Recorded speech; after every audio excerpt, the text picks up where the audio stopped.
World express channel में आपके सामने प्रस्तुत हैं वर्ल्ड मीडिया द्वारा विश्व की खास खबरें। आपकी प्रतिक्रियाओं का हमें इंतजार है। बताइए ये खबरें आपको कैसी लगी। खबरें इस प्रकार हैं। अमेरिका के पूर्व विदेश मंत्री माइक पोम्पियो का यह बयान इस समय सारे विश्व में बहुचर्चित हो रहा है, जिसमें उन्होंने कहा है कि देश के नए राष्ट्रपति जो बाइडेन चीन के खिलाफ पूर्व राष्ट्रपति डोनाल्ड ट्रंप की राह अपनाएं।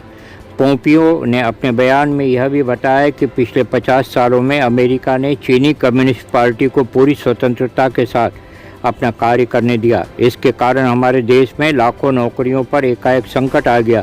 उन्होंने हमारी बौद्धिक संपदाओं की चोरी की, हमारी शोध संस्थाओं को काफ़ी नुकसान पहुंचाया। पोम्पियो के इस बयान के बाद बुद्धिजीवी सवाल कर रहे हैं, क्या बाइडेन चीन विरोधी रुख अपना पाएंगे?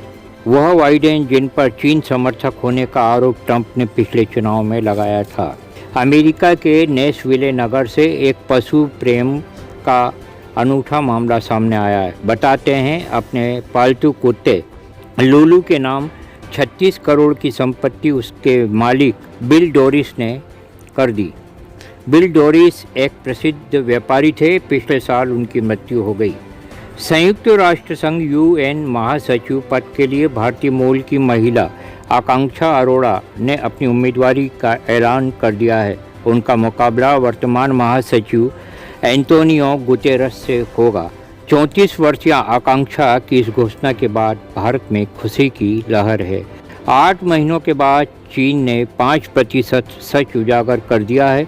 15 जून 2020 में पूर्वी लद्दाख की गलवान घाटी में हुए खूनी संघर्ष में अपने 4 सैनिकों के मारे जाने की बात चीन ने कबूल कर ली है। चीन को यह खुलासा मजबूरी के चलते करना आभासित होता है। 2 हफ्ते पहले ही रूस की समाचार एजेंसी तास ने गलवान घाटी संघर्ष में 45 चीनी सैनिकों तथा अमेरिका की खुफिया एजेंसी द्वारा करीब 35 चीनी सैनिकों के मारे जाने की खोजी रिपोर्ट सामने आई थी। हम आपको याद दिलाते चलें, इस संघर्ष में 20 बहादुर भारतीय सैनिकों ने अपनी शहादतें दी थी। इनमें कर्नल संतोष बाबू की शहादत उल्लेखनीय रही। यह सवाल उठाना जरूरी है, 8 माहों तक चीन ने इस सच को छुपाए क्यों रखा और इस घुसपैठ संघर्ष का जिम्मेदार चीन नहीं तो कौन था? एक सुखद समाचार है। पेंगोंग झील के उत्तरी एवं दक्षिणी किनारों से भारत चीन के सैनिकों को पीछे हटाने के फैसले के बाद देपसांग पर चीन से वार्ता के बाद अच्छे परिणाम आने के संकेत मिल रहे हैं। भारत के रक्षा मंत्री राजनाथ सिंह ने 11 फरवरी को संसद में घोषणा की थी, भारत और चीन पेंगोंग झील के उत्तरी और दक्षिण किनारों से सैनिकों को पीछे हटाने के लिए सहमत हो गए हैं।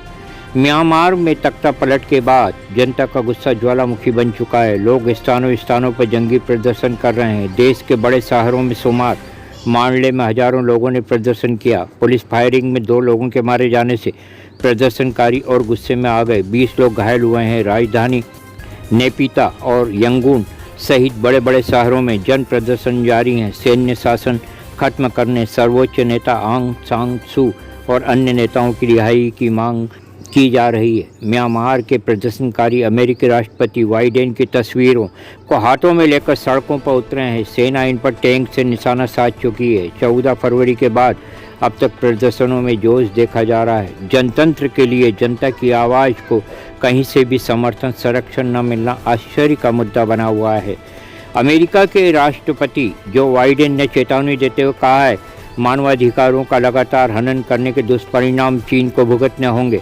बाइडेन एक टेलीविज़न पर आयोजित कार्यक्रम में अपना ये उद्बोधन दे रहे थे। आपने कहा, साफ तौर पर आगे कहा कि चीन के राष्ट्रपति शी चिनफिंग उइगर मुस्लिमों को दी जा रही यातनाओं व अन्य मानवाधिकार हनन के मामलों के कारण विश्व स्तर पर आलोचना के शिकार हो रहे हैं।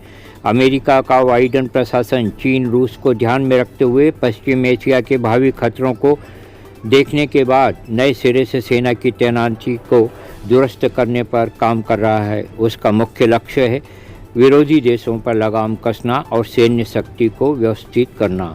जय विश्व, जय भारत।